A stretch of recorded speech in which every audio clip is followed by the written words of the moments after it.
Good evening and welcome back to the Rory Talks Football channel, your daily Arsenal news updates, debates and my opinions. If you are new to the channel, please do subscribe. We're on the way now to 12,100 subscribers. And of course, if you could click the like button, I would be incredibly grateful. And a massive thank you, by the way, for hitting 12,000 subscribers, a big milestone. And yeah, you're absolute legends. Everyone that tunes in every day to the lives, watching it back, I do really, really appreciate you. And look, there's lots to get into today. So we'll get cracking. Loads of you here already. Anu Brata, top player. Ethan Udall, Vincent, Lord Ferguson of Aberdeen, Sam Kenny, Jax Hacks, Pelzer, Hyper, Charles, Layla, Vivi Vlad, Icarus, Emilio Yoyoyoy, Leo Tentego, Ross Lawman, Oslo Guna, and many, many more. It is good to see you. It is good to see you. Smash the like button, you Scrooges. Let's go. Michael, absolutely. 17 should have been for Nwaneri. We'll talk about that. We will talk about that. Thank you. Thank you very much. Dreadlock Gamer, good to see you again. But yeah, look, we're going to talk about Zinchenko, Eddie Nketiah. Something literally just came out, which is frustrating about Eddie Nketiah, or not directly about Eddie Nketiah. We'll be talking about Merino, what's happening with that situation. Karl Hein, he's got himself a loan, and it looks like a good one. And a few other things that are kind of like indirectly related to Arsenal in terms of, even if we sign Merino, where do we go next? With clubs beginning to kind of settle on signing players or keeping players. You know, the window is closing pretty quickly, and we need to get a move on. So look, Zinny staying. Well, yeah, we'll talk about that. Look, we'll get into it, actually. We'll get into Zinny straight away, actually, because people are talking about it. So Alexander Zinchenko will take the number 17 shirt. Previously, he was number 35, but Arsenal announced today he will be taking the number 17 shirt. If for some reason you have got, or you bought Zinchenko number 35 for this season's kit, you will be able to get a, not a refund, but you can switch it for the number 17 shirt. So, you know, if there is anyone out there that's done that, there you go. Zinchenko himself said the number 17 is a very special shirt number to me. It was the number I wore as a young player, and I've always requested to wear number 17 when playing for my country. With number 17 being free since Cedric left, I asked if I could change, thanks to everyone at the club. So that's why he wants number 17. But what this actually means, kind of a, you know, I don't really care about that. But what it means is Zinchenko is almost certainly staying, right? If we were expecting Zinchenko to leave, we probably wouldn't go through the hassle of sorting him a new shirt, because it means all of the Zinchenko shirts need to be reprinted. People can get their refunds or their switches, whatever. It's just a hassle. So it does probably mean that Zinchenko is leaving, and is staying. Sorry, and like, I don't have a problem with Zinchenko staying. I do think that he is a good player. I do think he has his uses. My issue is more about just where it leaves the squad. Because if Zinchenko stays, he is probably, what, third, maybe fourth choice left back? I mean, there's an argument he's fifth choice left back. You know, you've got Calafiori, you've got Jurriën Timber, you've got Tomiyasu, you've got Jakub Kiwior, as it stands, right? There's an argument he's fifth choice. I would say he's third or fourth choice in the pecking order. And that in itself is fine, you know, because he is useful for certain occasions. My issue is that he's on 150 grand a week, right? And look, when we signed him and put him on 150 grand a week, we probably didn't envisage that within 2 years, he would be the third or fourth choice left back. We probably didn't see that coming, right? But he is. And the issue is he's on 150 grand a week. None of the other left backs are on anywhere near that, you know? So balancing that is quite difficult. And really, he could end up being sat there for 2 years, earning 150 grand a week and not being involved all that much. No other club seemingly is that interested in him. You know, we've not had anyone knocking on the door asking for Zinny. And so, you know, I asked on Twitter, like, what games do you see Zinchenko playing in? And the response was, well, games against like the bottom 5 in the league. And maybe he comes on as a sub if we're chasing a game. Is that worth 150 grand a week? That's the issue, right? So you're gonna use him because you can use him against the bottom 5. Because realistically, if you're using Zinchenko, you are sacrificing defensive stability. You are sacrificing the defensive ability of Calafiori or Timber or Tomiyasu or Kiwior for Zinchenko. And yes, he adds a bit of control to the midfield. And yes, he can find passes that those defenders can't find. But we've not really needed that. Like last season, we didn't really need that. And so I just think there's nothing wrong with Zinchenko staying. He can still add to the squad coming off the bench to close out a game when winning or in tight games. We need defense, putting passes from deep. I agree with that. I just think him being, he might be, I'd have to double check it, but he might be our highest paid defender in total, right? So again, you've got a slight issue there when Zinchenko is your highest paid defender. But it was one of our own making and one that I don't think we could really have foreseen. So people saying only play him against the bottom five really do overstate his weakness. 22-23 season, he was mostly our starting left back, and it wasn't like we looked awful defensively until the Saliba injury. I agree. I agree with that. But I think last season, and even in this preseason, he's looked more vulnerable defensively than he did in his first season.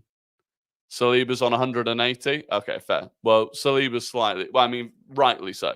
So Saliba is earning slightly more. But, look, it's not a massive deal. It's not a massive deal at the end of the day. I do think we need to, we've got to sell one of the defenders, right? So if it's not going to be Zinchenko, it was always most likely to be Kivior, I think. Any news on Timber? What sort of news? If you're talking about why he was left out of the squad against Liverpool, it was just tiredness. So, as far as I'm aware, Timber's absolutely fine. Although Wayne says Timber is clearly injured with him not in training. Zinchenko will somehow start against Wolves and cost us, then Arteta will remember how bad he is. Is Timber injured again? He's been missing from recent training sessions. Also Partey. I don't know. I don't know. Timber's not in the training pictures. Maybe Timber's not in training then. I've not seen anything about it. I've honestly not seen anything about it. I'll see what people are saying, but if Timber is injured again, then that's problematic. We were told when he missed out on the Liverpool game that it was only due to fitness. So I'm not sure.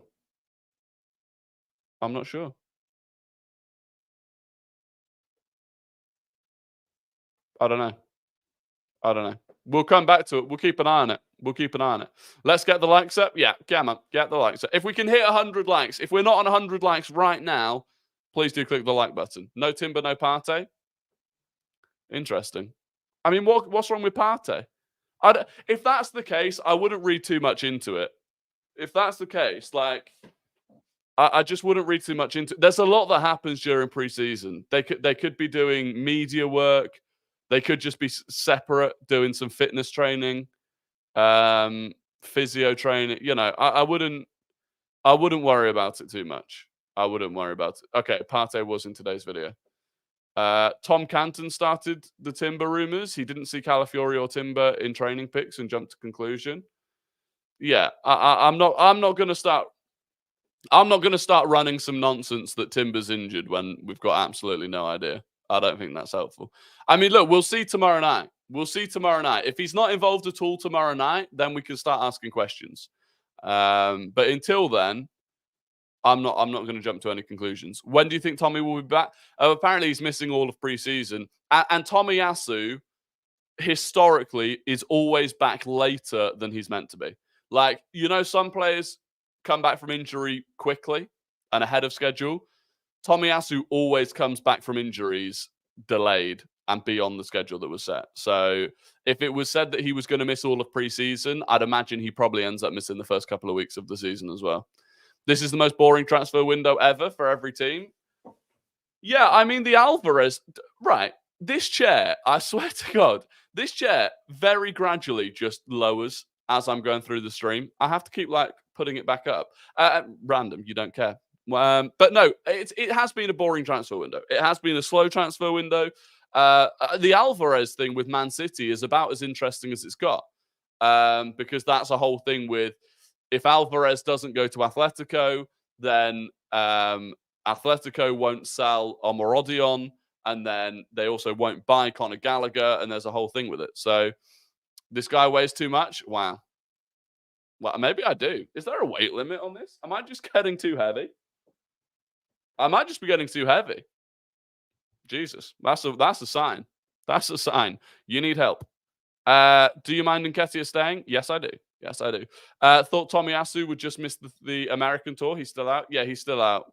He's still out, and most people have been saying that he's going to miss the whole of preseason. So, Vegas Gunner, thank you very, very much for the $5 super chat. Rory, Edu hasn't done as good as some may think. Past decisions are costing us now lots of mistakes. To an extent, but the thing I would say is this, right? For example, Zinchenko's wages, they were probably fair at the time. Zinchenko's wages, when we brought him in, were probably fair at the time. I just don't think I don't think they could have predicted how quickly we would accelerate and how quickly we'd get to where we got to. But 100%. I think Nketiah's wages, that was too much. Reece Nelson's wages, that was too much. There are players that are on wages that they shouldn't be on. And I think we'll learn from that. But no, I haven't had a FIFA 25 beta code. I've not had a FIFA 25 beta code. Gunner blog article today. We need to sell forwards before we buy. If we keep Eddie, that would be horrendous. Well, that's the problem. That's the problem. And on the topic of Eddie Nketiah, because a couple of people have mentioned it, Eddie at 100k was fair. Was that fair? No. Not that it wasn't fair. It was too long. That was the issue with Eddie Nketiah. 100k for a 5-year deal, it was too much. Look at, for example, the deal that we did with Tomiyasu. Basically a 3-year deal. I think putting Eddie on a 5-year deal on 100 grand a week, you needed to be certain that Eddie was going to stay, and he's not. Oh, wow, there you go. Conor Gallagher to Atletico Madrid. Here we go. After late night exclusive news on his green light to Atletico, there's okay for his move from the clubs. 5-year contract for Gallagher, 43 million euros as a fee to Chelsea for the English midfielder. Medical booked on Wednesday. There you go. Conor Gallagher, ladies and gentlemen. That makes him, I believe, more expensive than any sale we have ever made. Which is, maybe you've got a point with Eddie. 43 million euros. Wow. You realise we haven't seen Eddie on tour like usual. Hopefully Josh told him it's his last chance to prove himself and he's going to get fired. He's not going to get fired, but yeah, I didn't really notice that he wasn't on tour. Sorry. Before that happened, I said, talking of Eddie Nketiah, it just came out from Loic Tanzi, who is a French journalist. Eli Wahi wants to join Olympique Marseille. The striker is now Marseille's priority signing. I'll repeat that. Eli Wahi wants to join Olympique Marseille.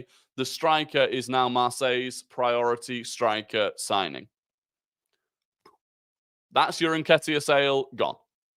We faffed around. We waited too long. We tried holding out for more money than we were going to get for him. And Marseille are ready to move on. And who can blame them? So that is, unfortunately, probably the end of... unless someone comes in late, that is probably the Eddie Nketiah sale out the window. And if Eddie Nketiah doesn't go, we probably don't make another attacking signing this summer. Because I don't even think they're talking about now, we need to sell attacking players in order to buy. Even if we sell Reece Nelson, it's going to be like 15 million quid max. So, yeah. I've got a feeling Merino's going to end up being the final one. And by the way, Merino's not even... we'll talk about Merino because that's not even, done.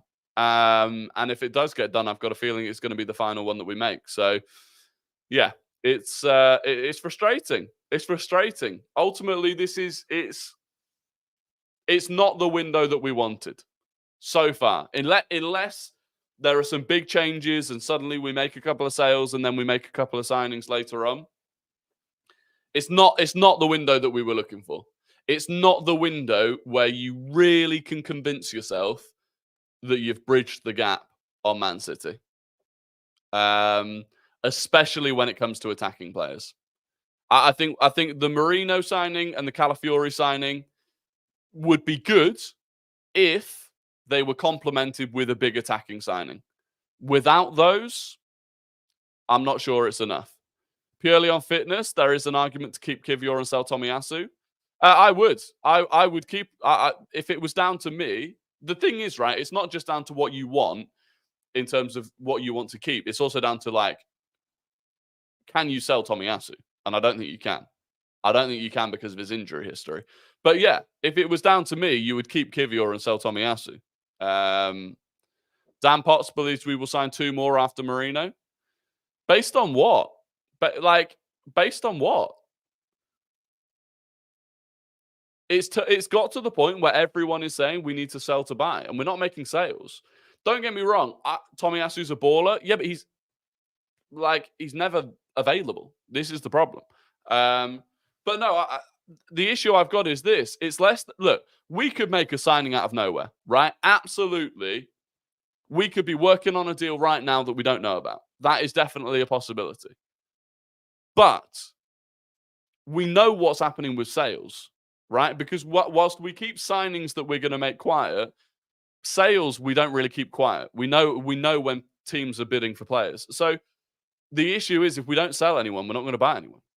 It looks like if Eddie and Reece don't move, we're definitely not signing anyone else. Yeah. And that's a problem. And then next season, you're spending 200 grand a week on Eddie Nketiah and Reece Nelson. It's a lot of money. So it is. It's frustrating. It's frustrating, but how frustrating is it for Edu and the board, for us fans making complaints every day, making assumptions when we don't know anything at all being done? That's a fair point. If Edu and the board are watching this live stream, I apologize. These are just my opinions. And if you could go and sign Victor Gyökeres, I'd be very appreciative. So yeah, no, I don't think they'd care. They shouldn't care. By the way, Edu and the board should not care what the fans think. In terms of, they are best practice. They are the professionals. They are the ones that know what they're doing. They shouldn't be listening to the fans, and they shouldn't really care what the fans have to say. Teams have made that mistake before. Todd Bowley made that mistake when he was listening to fans on Twitter. You know? They don't need to be doing that. Surely we can put Eddie or Nelson in a swap deal. But the wages are the problem. Our ability to sell is kind of pathetic. It's tough. It's not great. I heard a rumor they fear Tommy has a degenerative knee issue. Interesting. His knee's not the issue. I thought it was his calf that was the issue.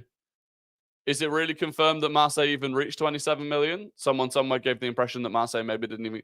no, well, so it was a 27 million total package, but we don't know how much of that was up front and how much was add-ons. So it could have been like 20, it could have been like 17 million and 10 million in add-ons, and those add-ons might not have been achievable. So in that case, yeah, look, you can understand why we might have turned down the bid, but there is other PL interest in Eddie. Nelson will be a tougher sell. Is there PL interest? Is there Premier League interest in Eddie though? Because I'm not sure there is right now. Because if you're a Palace or a West Ham or a Brentford, whoever else, if you're bringing in Eddie Nketiah on his wages, he starts for you, right? You're not bringing in Eddie Nketiah on his wages to compete for the starting lineup. So you have to be sure that you're bringing in Eddie Nketiah to start. Bournemouth, maybe if they sell Dominic Solanke, right? If Bournemouth sell Dominic Solanke, they will need a starting striker to come in. Okay, maybe them. West Ham have just bought Fulkrug. They're not looking at another starting striker. Fulham have already spent too much money. I don't think they can afford it. Palace have got Jean-Philippe Mateta. They're not going to replace him with Nketiah. Brentford seemingly are keeping Ivan Toney. So, and also Brentford already bought in another striker who got a big injury at the start of the season. Like, he's already just got injured. So even if Toney does leave, like, they'd sell Toney. Okay, then maybe they bring in Nketiah, but then what happens to the other striker that they just bought? Like, There aren't many teams in the Premier League that are viable options that Eddie Nketiah starts in. And that's a problem because of the money that he's on. What about the Leicester links? I don't think they can afford it. Leicester have got financial issues anyway. I don't think they can afford it. So, yeah, it's tough. End of the day, the squad we have is the same as last season with only Cedric and Elneny from last season's squad. And we challenged for the title, plus added Calafiori. People need to respect the team we have. No, look, I'm not saying that we can't win the league with the squad that we have. I just think if Man City really don't do anything in the transfer market, then I think if it gets to the end of next season and we miss out marginally again, I think we look back at this summer and go, we could have done more. And I don't want to do that. Like last summer, I felt like we did what we could last summer. We went and got Rice, that big signing, the difference maker. We also got Timber. Okay, got unlucky with his injury.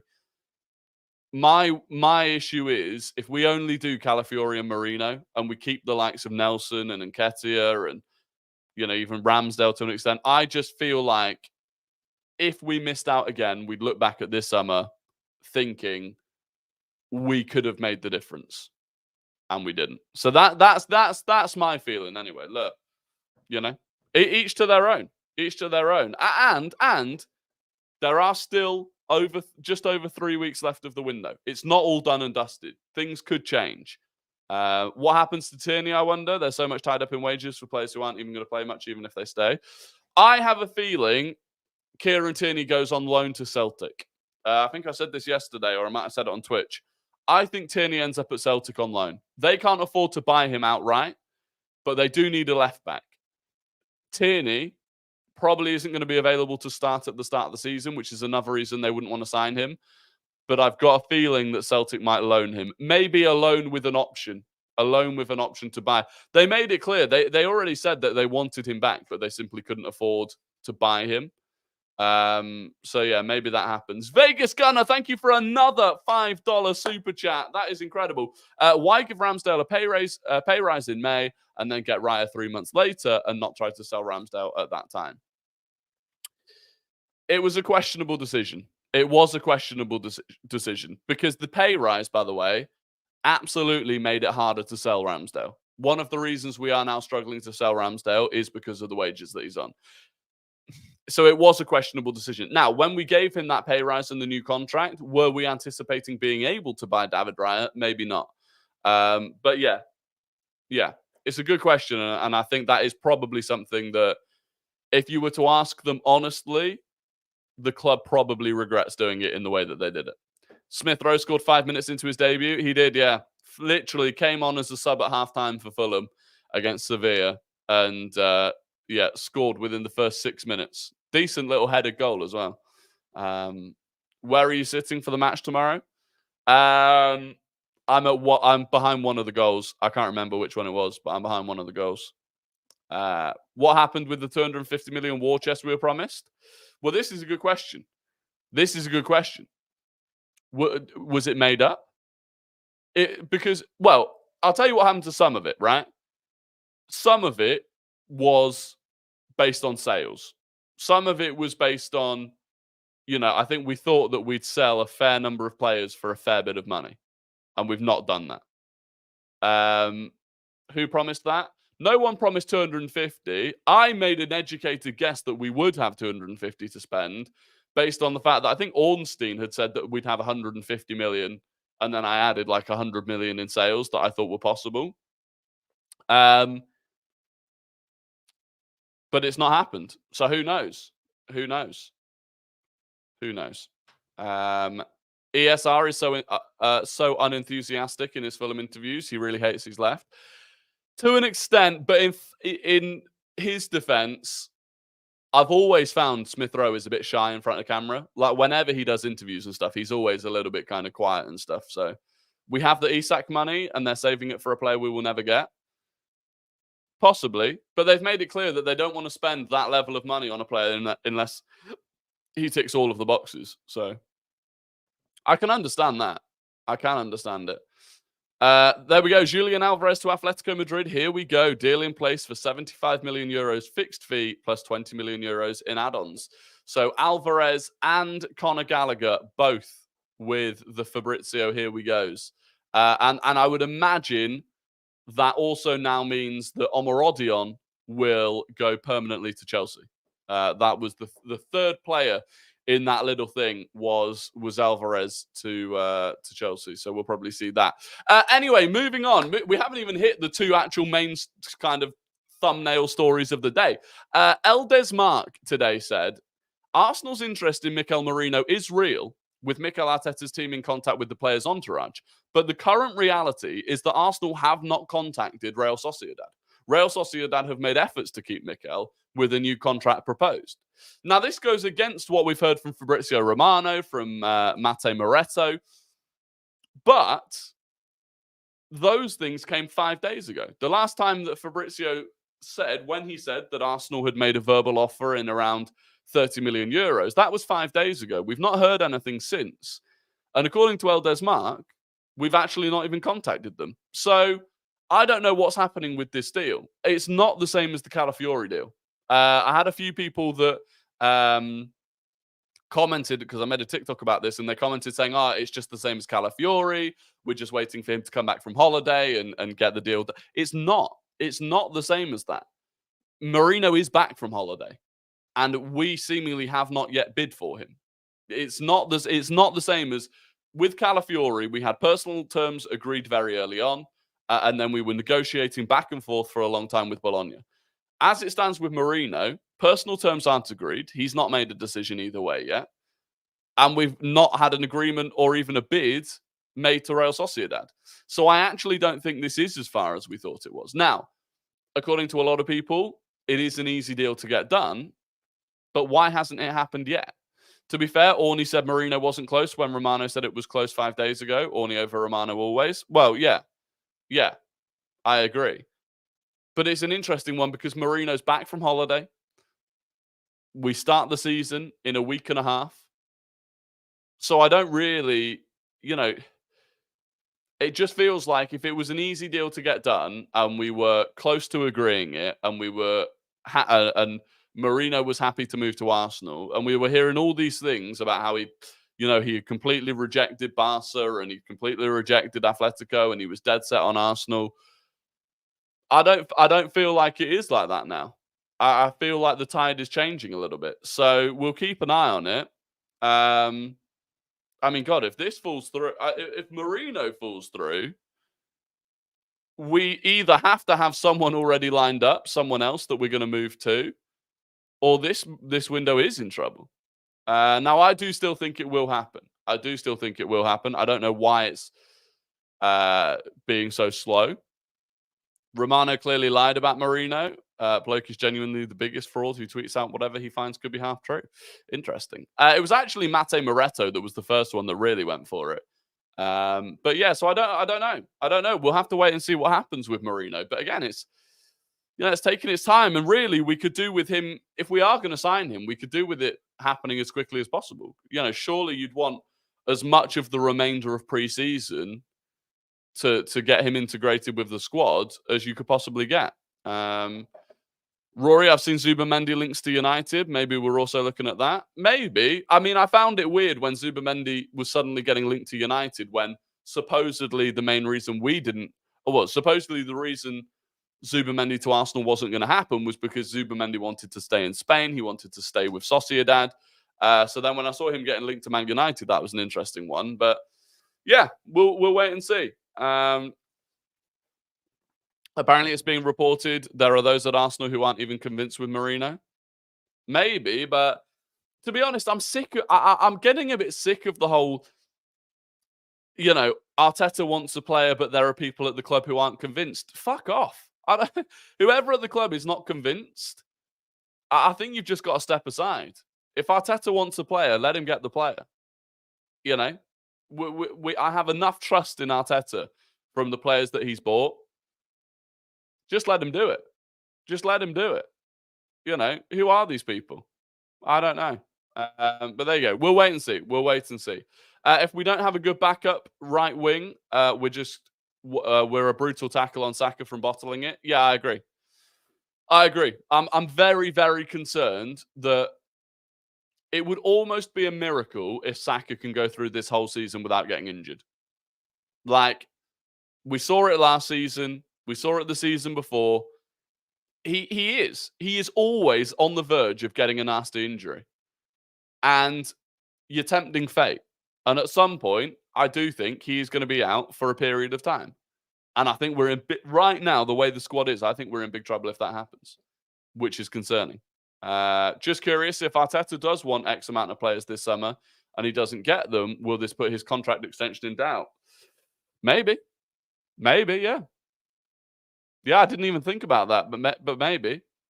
It would be the first summer, really, since his first summer, that you could argue Arteta's not been backed. You could argue the club haven't done everything that they could for him. Maybe.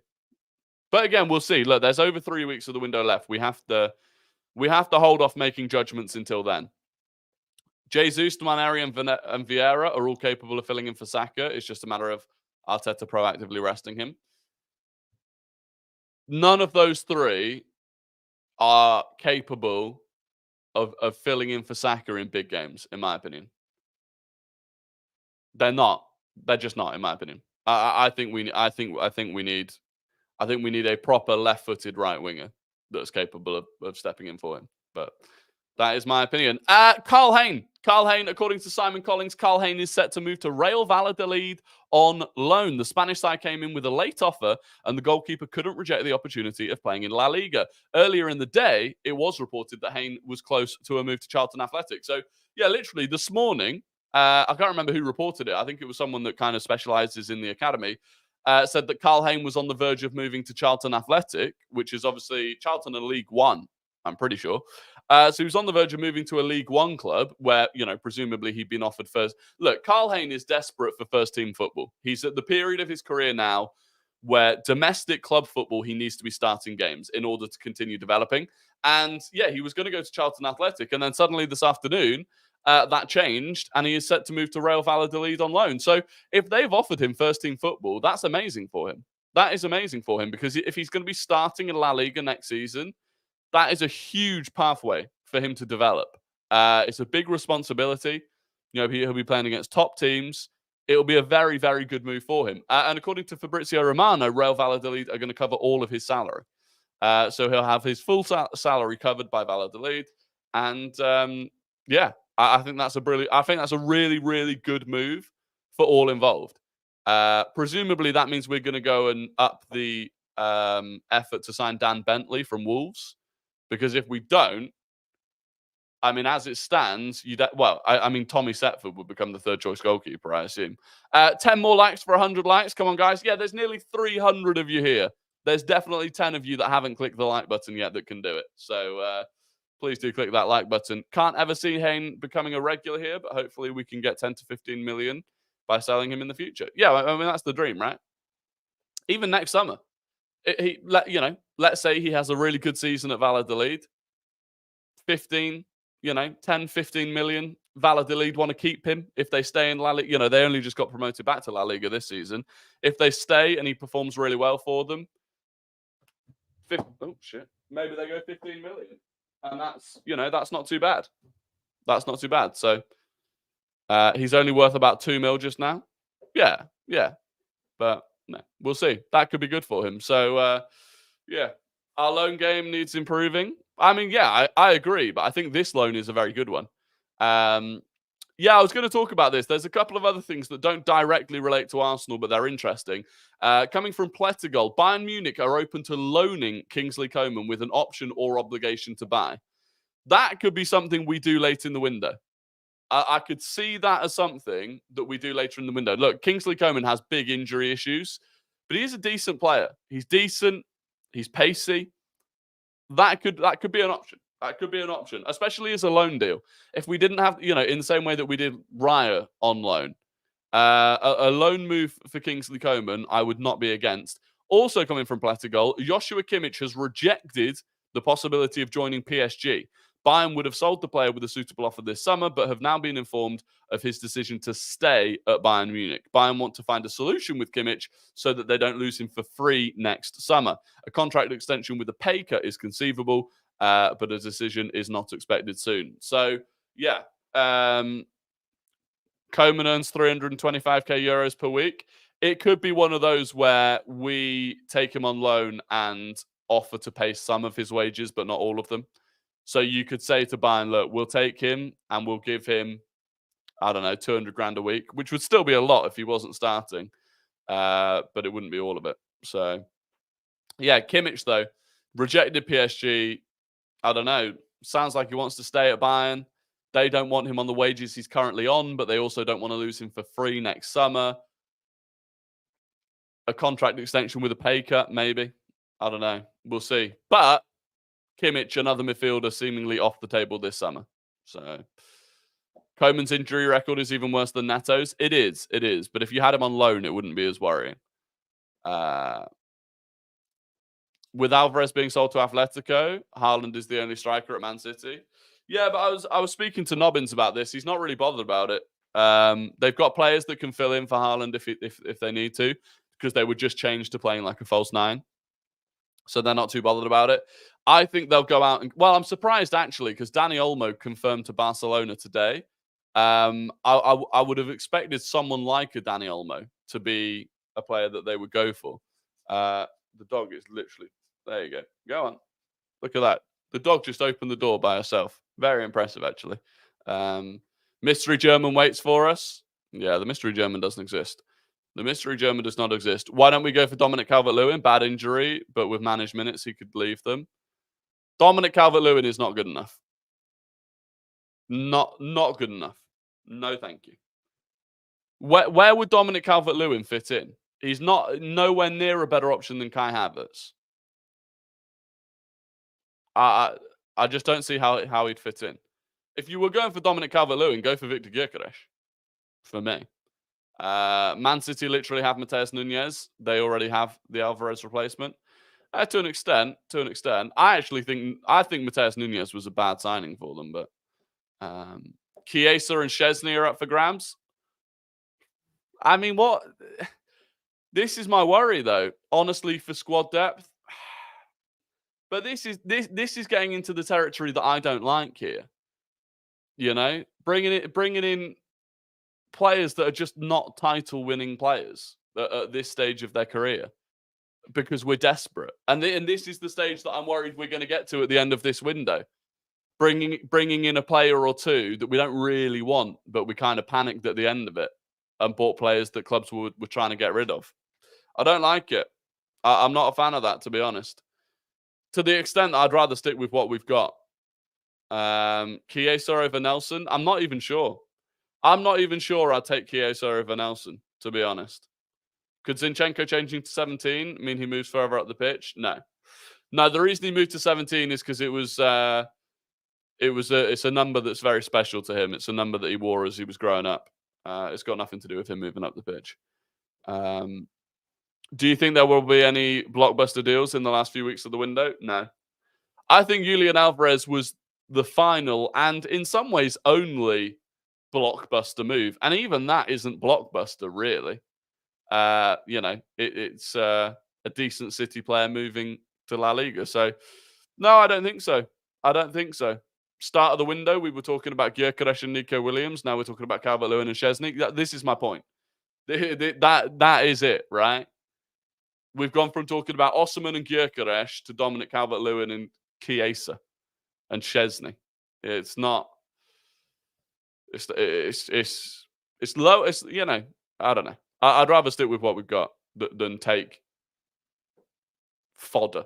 They're fodder. That's what it is. Good fodder. If you play FIFA, it's good fodder. There's hardly been any transfers over 50 mil this summer. It's so quiet all over Europe. Yeah, it is. It's a weird window. It's a weird window. It really is. Maybe towards, the final couple of weeks. Look, one thing that will happen, by the way, literally first game of the season, first 2 games of the season, right? If they don't go well, players will go straight into the market. Teams will go straight into the market. You start the season badly, you don't look like you're playing well, clubs will panic and jump into the market. So there is still time.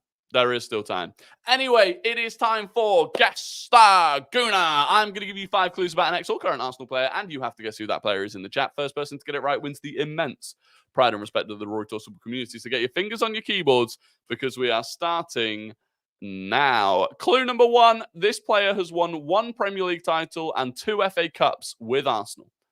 This player won 1 Premier League title and 2 FA Cups with Arsenal. Clue number 2. They scored 3 goals in 98 games for Arsenal. Clue number 2. They scored 3 goals in 98 games for Arsenal. Clue number 3. They played more games for Lille than any other club. Clue number 3. They played more games for Lille than any other club. Clue number 4. They moved from Arsenal to Villarreal in 2006. Clue number 4. They moved from Arsenal to Villarreal in 2006. And clue number 5. They are very bold. Clue number 5. They are and were very bold. Who is the player? And who got it first?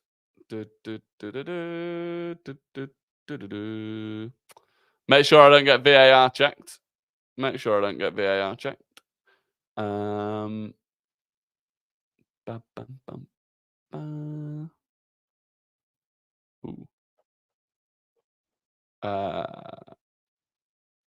There we go. There we go.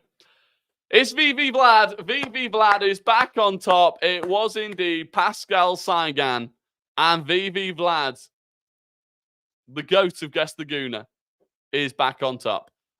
Second was... We'll give it to... No, you meant Sanya. You meant Sanya. You're not second. You're not second. You meant Sanya. Ethan Udall was second. MM was third. Mr. Abdu was fourth. And Sam Shapiro was fifth. There you go. There you go. Congratulations to VV Vlad. Bold, as in hairless. Big, baldy head. You know? That's it. That's it. Congratulations, VV Vlad, though. Very well done. Very well done. And now it is time for Guess the Non-Guna. I'm going to give you the entire career path of a player who does not and has not played for Arsenal, and you have to guess who that player is in the chat. First person to get it right wins the immense pride and respect of the Rory Talks Football community, but not as much respect as VV Vlad currently has. Almost mugged a second. Yeah, you did almost mug second place then. That was crazy. This player started their career at River Plate. This player started their career at River Plate. They moved to Corinthians permanently. They moved to West Ham United permanently. They went on loan to Liverpool. They moved permanently to Liverpool. They moved to Barcelona permanently.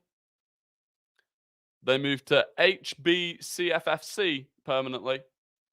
And they moved to Estudiantes permanently. River Plate, Corinthians, West Ham, Liverpool on loan, Liverpool permanently, Barcelona, HBCFFC, and Estudiantes. Who is the player? Who is the player? The first person to get it right was... Wow. Wow. He's done the dirty double.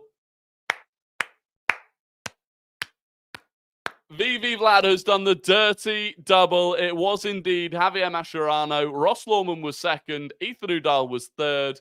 Vincent was fourth. And Oslo Guna was fifth. There you go. Massive congratulations in the chat, please, for VV Vlad. As Ethan says, that is the first dirty double in a while. That is the first dirty double in a while. Congratulations to VV Vlad. He absolutely loves it. What's wrong with selling Ramsdale for 25 and getting Szczesny for maybe 10? Because Szczesny's at the end of his career. I wouldn't want to spend anything on Szczesny. Szczesny is right at the end of his career. That's the problem with doing that. Was only a week. I did it last week. That is true. That is true. I forgot. I apologize for that, Ross. I forgot about that. That is true. Look, anyway, there is no stream tomorrow because I will be at the Emirates. I will try and upload a video of like a full reaction to it. But I will be back live here on Thursday evening at the same time as normal. I'll be live on Twitch tonight as normal as well. Link is down in the description to the Twitch channel. But other than that, I hope you all have an absolutely fantastic evening. And I will either catch you tomorrow evening. This evening or on Thursday. But until then, goodbye.